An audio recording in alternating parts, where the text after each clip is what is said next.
George C. Parker was one of the most infamous con artists in American history. Operating in the early 20th century, Parker became notorious for his audacious scams, particularly those involving New York City's iconic landmarks. He famously convinced unsuspecting victims that they could purchase properties such as the Brooklyn Bridge, Madison Square Garden, and even the Statue of Liberty. Parker's elaborate schemes showcased his remarkable skill in persuasion and deception. George C. Parker became notorious for his audacious scheme involving the Brooklyn Bridge.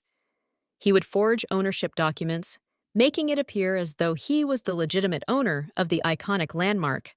With these convincing papers in hand, Parker approached immigrants and tourists, offering them the opportunity to purchase the bridge. Many believed his pitch, thinking they could profit by charging tolls to those crossing. Parker managed to sell the Brooklyn Bridge multiple times, each transaction backed by his expertly crafted fake documents. His elaborate con not only demonstrated his cunning, but also highlighted the vulnerability of newcomers eager to seize the American dream. Parker skillfully persuaded buyers that owning the Brooklyn Bridge would allow them to generate significant income by charging tolls to everyone crossing. He painted a vivid picture of steady profits, making the idea of private toll booths seem not only plausible, but highly lucrative. Enthusiastic and convinced by Parker's pitch, some victims went so far as to construct toll booths on the bridge, eager to start collecting fees. However, their plans were quickly thwarted when police intervened, putting an abrupt end to these unauthorized operations. The incident highlighted the extent of Parker's deception and the eagerness of his victims to believe in the promise of easy wealth. Beyond his infamous schemes involving the Brooklyn Bridge, George C. Parker orchestrated several other bold scams that captured public attention.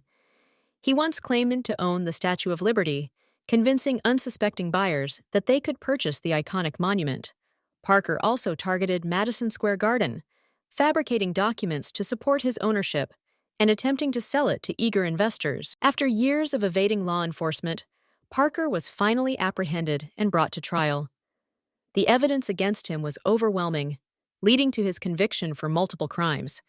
He was sentenced to life imprisonment and sent to Sing Sing Prison, one of the most notorious correctional facilities of the era.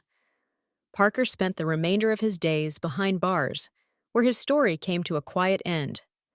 In 1936, he died at Sing Sing, closing the final chapter on a life marked by crime and infamy. If you enjoy this video, don't forget to give it a thumbs up, share it with your friends, and hit that subscribe button.